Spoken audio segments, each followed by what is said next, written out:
SNIT comes in there and just tells you guys that you've made it. Yeah, pretty cool. Being from Atlanta and playing for the Braves, obviously a special one. Something definitely to strive for, and happy to be able to represent the Braves. Yeah, it's always a fun experience. I've said it a lot of times before. I enjoy the festivities, and being able to be a part of an all-star game at your home stadium makes it, a little bit more special too. I was obviously especially excited for Matt here, obviously growing up from here and having a lot of family here and being able to, take his son on the field and get some pictures and stuff like that. So but it's always a good time. I just think about that 2000 home run derby, and you're the 6-year-old. Now you're going to go out there in the crowd, and see 6, 7, 8-year-olds. How cool was that going to be? Yeah, it's one of those full circle things for sure.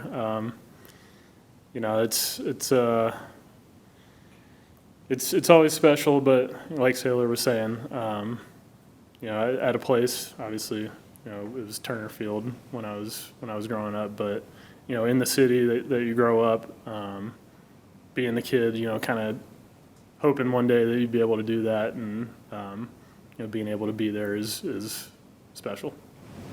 Chris, how are you doing? Is this a little bittersweet, I guess, not being able to pitch in it? Are you healing? Looking forward to down the stretch?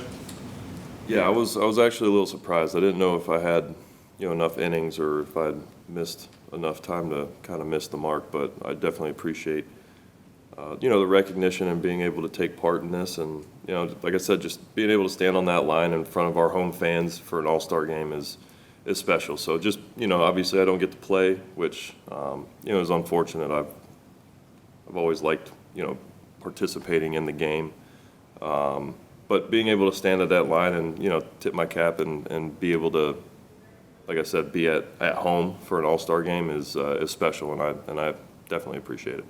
Do you feel like everything you've gone through in your career, and even at this point, like you cherish it a little bit more, getting to go to the all-star game?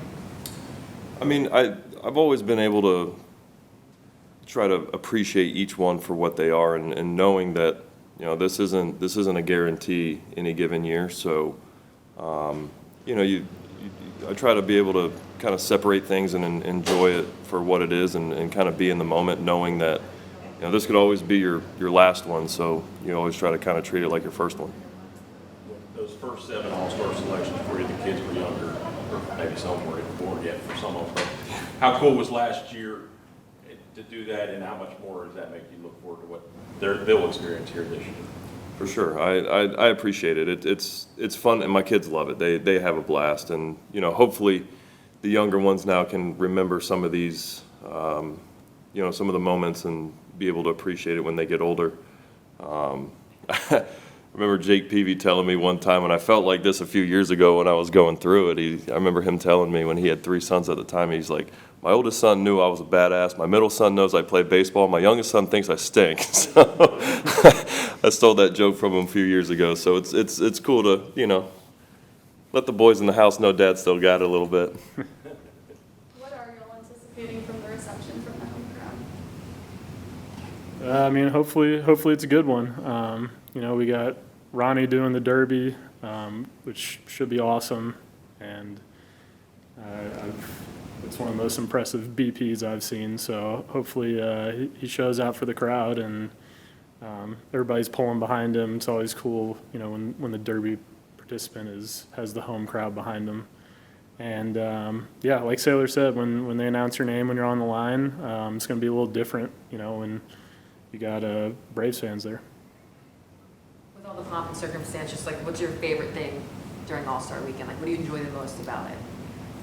I think for me, it's just being around some of the best players in the game. I love just figuring out kind of how guys tick a little bit, their personalities. Are they, super serious by the book? Or are they joking around all the time, having a good time?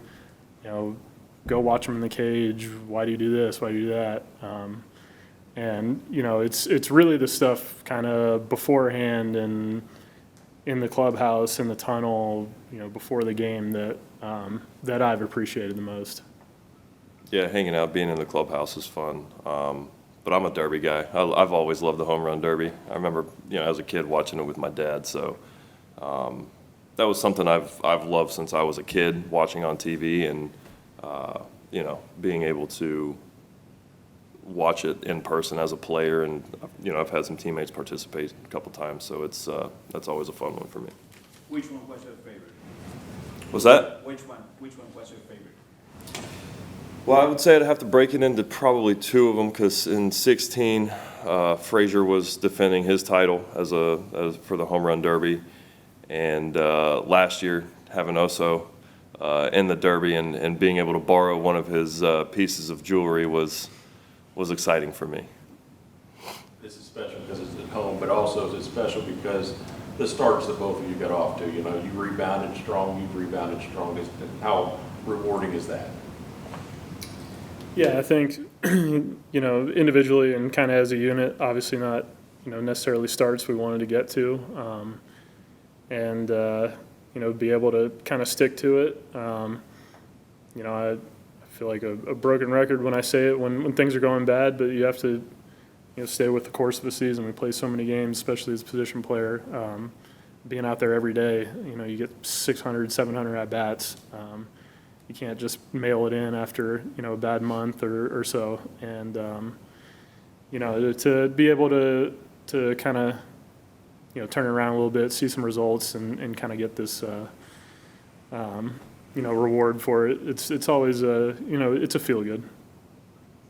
Yeah, I mean, you definitely like to get back on track, especially after a rough start. But for me personally, it really just kind of shows the importance of a team, right? And the importance of unity and everyone kind of pulling for each other. Because as I mentioned before, I was off to a rough start and I was kind of in the middle of an ocean, in a canoe, not really knowing what's going on. And I had a lot of people come to me with a lot of information of, hey, this is what we've seen, this is what we think you need to do. So it was, again, leaning on my guys and on my team and on my staff, teammates, coaches, trainers, stuff like that. So, I was in a tough spot, but I got out of it because of the people around me, and I just can't stress enough how important, leaning on your teammates and being able to understand what they bring to the table and, never thinking you got it figured out.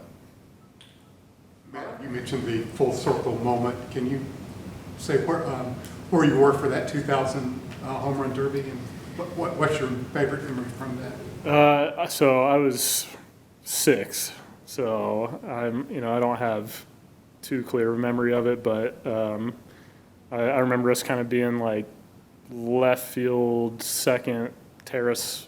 You were at the game, at the actual game? At the derby. That's really cool. Actually, now I'm thinking that was probably upper deck.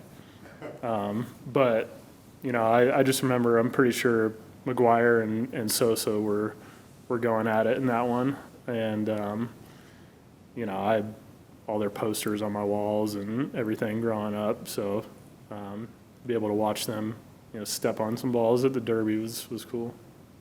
All right, we'll roll in on that one. Thanks, boys. Thank you. Thank you. Jared, 5 o'clock. We're good. The show starts at 5, and then you have to wait until